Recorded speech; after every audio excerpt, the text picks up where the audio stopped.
Good morning, math friends. For lesson 20, we are going to estimate differences by rounding and apply to solve measurement word problems. Let's take a look at number 1 on your homework sheet. It says estimate and then solve each problem. Number 1 says Melissa and her mom go on a road trip. They drive 87 kilometers before lunch. They drive 59 kilometers after lunch. Letter A says, estimate how many more kilometers they drive before lunch than after lunch by rounding to the nearest 10 kilometers. So the first thing I need to do is take the 87 kilometers that they drove before lunch and round it to the nearest 10. I'm going to underline the 8 and circle the 7. The 7 is going to tell the 8 what to do. 7 is more than 5, so that means that the 8 is going to turn into a 9. So I have 90 kilometers before lunch.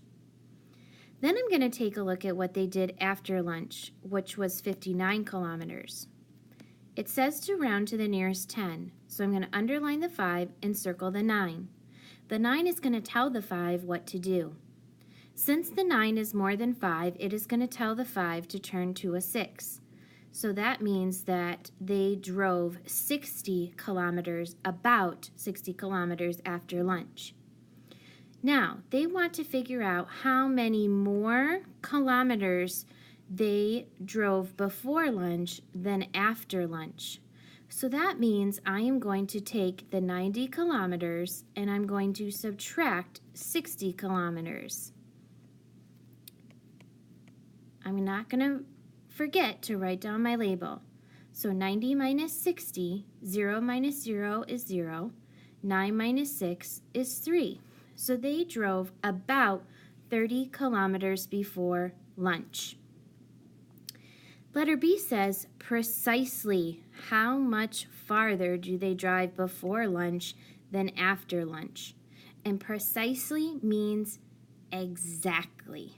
So I'm going to take my 87 kilometers and I'm going to subtract 59 kilometers. Go ahead and subtract.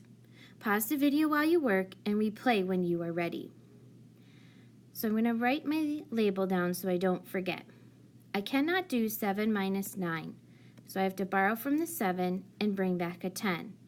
17 minus 9 is 8. 7 minus 5 is 2. So they drove 28 kilometers before lunch. They drove 28 kilometers further before lunch than after lunch. Letter C says compare your estimate from A to your answer from B. Is your answer reasonable? Write a sentence to explain your thinking. So reasonable means, does it make sense?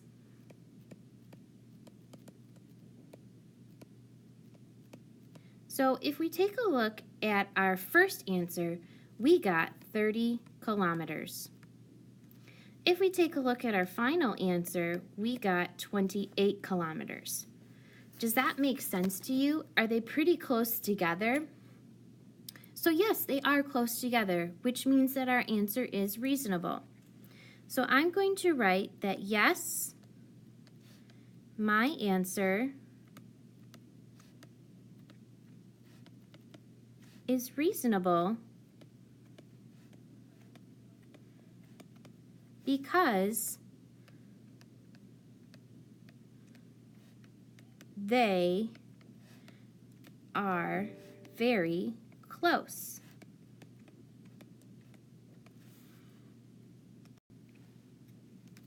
Let's take a look at number 2. It says Amy measures ribbon. She measures a total of 393 centimeters of ribbon and cuts it into 2 pieces. The first piece is 184 centimeters long. How long is the second piece of ribbon? Estimate the length of the second piece by rounding in 2 different ways. So, we have a total of 393 centimeters of ribbon. So first, we can probably round it to the nearest 10. So I'm going to underline the 9 and circle the 3. The 3 is going to tell the 9 what to do. Since the 3 is 4 or less, it's going to tell the 9 to stay the same. So 393 rounds to 390 centimeters. Next, we have 184 centimeters as being the first piece of ribbon. We can underline the 8 because it's in the tens place and circle the 4. The 4 is going to tell the 8 what to do. Since the 4 is less than 8, the 8 is going to stay the same. So I have 180 centimeters for the first piece. If I think about having a tape diagram, I would have 2 pieces of tape, one for the first and one for the second. The first piece is about 180 centimeters. I know that the total amount is about 390 centimeters. So what am I going to do with 390 and 180 to find the missing piece? I am going to subtract. So go ahead and subtract 390 minus 180. Don't forget to write your label. Pause the video while you work and replay when you're ready. 0 minus 0 is 0, 9 minus 8 is 1, and 3 minus 1 is 2. So that was about 210 centimeters. Now they want me to round it in another way. So since I round it in the tens the first way, I am going to round it a second way. So now I could probably round it to the hundreds, because it really wouldn't make sense to round it to the ones. I'm going to underline the 3 and circle the 9. The 9 is going to tell the 3 what to do. Since the 9 is more than 5, the 3 is going to turn into a 4. So I have about 400 kilometers. With the first piece of tape, or the first piece of ribbon, I had 184 centimeters. Sorry, this should say centimeters, not kilometers. Whoopsies. So I'm going to underline the 1 and circle the 8. The 8 is going to tell the 1 what to do. Since it is more than 5, the 8 is going to tell the 1 to change to a 2. So I have 200 centimeters. So just like I did with the first part, I'm going to take my 400 centimeters and I'm going to subtract 200 centimeters. So 0 minus 0 is 0, 0 minus 0 in the tens is 0, and 4 minus 2 is 2. So now we can take a look at letter B. It says precisely how long is the second piece of ribbon. So now they want me to figure it out exactly. So I'm going to take my exact measurements, 393 centimeters, and I'm going to complete the same operation that I did before, which was subtraction. Go ahead and solve this one on your own. Pause the video while you work and replay when you're ready. So 3 minus 4 I can't do. I have to borrow from the 9 and make it an 8 and bring back a 10. 13 minus 4 is 9. 8 minus 8 is 0, and 3 minus 1 is 2. So 209 centimeters is exact.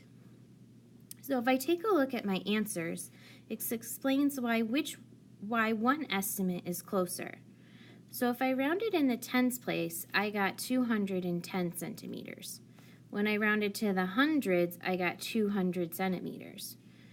My exact answer is 209 centimeters. So which one is it closer to? It is closer to the tens. Why do you think that is?